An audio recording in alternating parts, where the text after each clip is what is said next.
Coach, when you saw your name up on that screen, what did it feel like? First thoughts? Well, one, it's nice to see your name on the screen, that's for sure.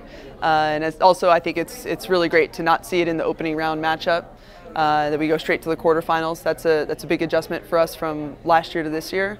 To be able to face off with USC straight in the quarters is pretty exciting. So kind of how I thought it would shake out and how it should have shook out. But always exciting to see your name up there in that bracket. And I know for you, you've always talked about it's not about what your record is right now, but what it is at the end of the season. So how hungry are you guys for more? I think it's, our whole mantra as a program is just to be disruptive and to, stir the pot a little bit. And as you guys heard, only 3 teams have ever won a national championship in the women's game. You have USC, Stanford, and UCLA. And so it's the reason I'm here, and it's the reason a lot of these athletes are here, is to disrupt and at least make them scared a little bit. So hopefully we'll make it interesting.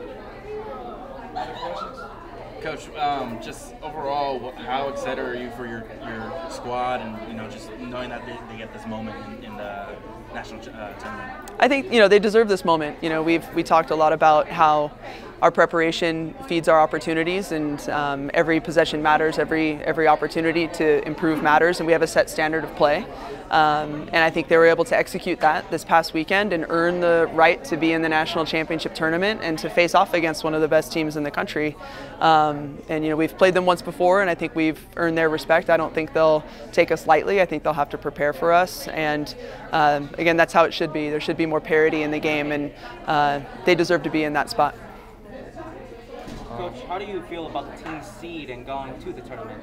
I think it's fair. I think it's a fair seed. There's a lot of really great teams up there, but I think, of the top 8, you have, I think, 7 of the top 8 teams in the tournament, and so that's what a championship tournament should be. So I think it's a fair assessment. I think that's where we should be, and hopefully we can do a little bit of damage. What does it mean for this program to make back-to-back NCAA tournaments? Oh, it's huge. I think my mom was asking me, is this like your 4th full year of coaching this program? And yeah, with the COVID year of 2020, this is our 4th full season, and to have won the conference championship twice, it's pretty remarkable. And again, that speaks volumes to the type of kids we have on the team. They're fighters, and they believe in what they're doing. So it's awesome. And then, do you think you could surprise some people in the NCAA tournament? I think so. Anything can happen. Again, we have some really exciting players. We have some really talented kids on the team, and we have a good scheme. They've played together really well throughout the season. I think they're motivated. They're excited about the opportunity to go and compete against USC. And because we've played them once before this season, and we had a pretty good run at them, I think they have the confidence that they can compete. And then, just in case I missed it, what do you think of your draw in the tournament? It's a great draw. I think it's a fair draw. I think it's where we should be. And so, again, it's exciting to play the defending national champion in the first round. Coach, when you heard USC was the team that you guys were going to compete against, what was the first thing you remembered from your guys' previous matchup? And you were kind of like running through your thoughts, like, okay, this is something we should be aware of. Yeah, we got to work on pressing again, breaking a press. They're a physical team. They go man to man. They're strong. They have great goalkeeping. But they've been kind of locked into their MPSF opponents for the past few weeks, past few months, and so I think that, again, I think we gave them a little bit of a wake-up call. We were kind of like one of their first real games, and so we gave them a little bit of a scare. They had to put their starters back in for the end of the game.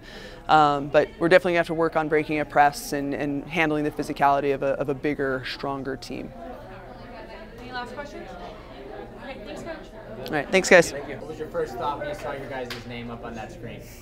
It's awesome. It's what we've been aiming for since a year ago when we got to do the same thing. So it's exciting to see that it's really happening now and we can get back to work and we're ready to go. And for you guys, what are some things that they do strategically that might pose a threat to your guys' team? I think they are just a very physical team, and when we played them earlier in the season this year, it took us by surprise how much they wanted to press and front us. So I think that's something that we're going to work on, but we've come a long way since we last played them, so it should be a good game. Well, do you guys feel like underdogs? Definitely, but I love being an underdog. We've been an underdog for the past 4 years. This is probably the first year that we weren't actually seen as that. So I think we thrive off that, and it gives me a little bit of confidence knowing that we have nothing to lose and we can just go in there and give it what we've got. What does the energy feel like with your teammates after seeing, where you guys are seated and, especially everything you guys have gone through this entire season? It was super exciting. I think we had an idea of maybe where we were going to be at, but being able to go straight through to the quarterfinals is just an awesome achievement and just shows all our hard work that we've put in.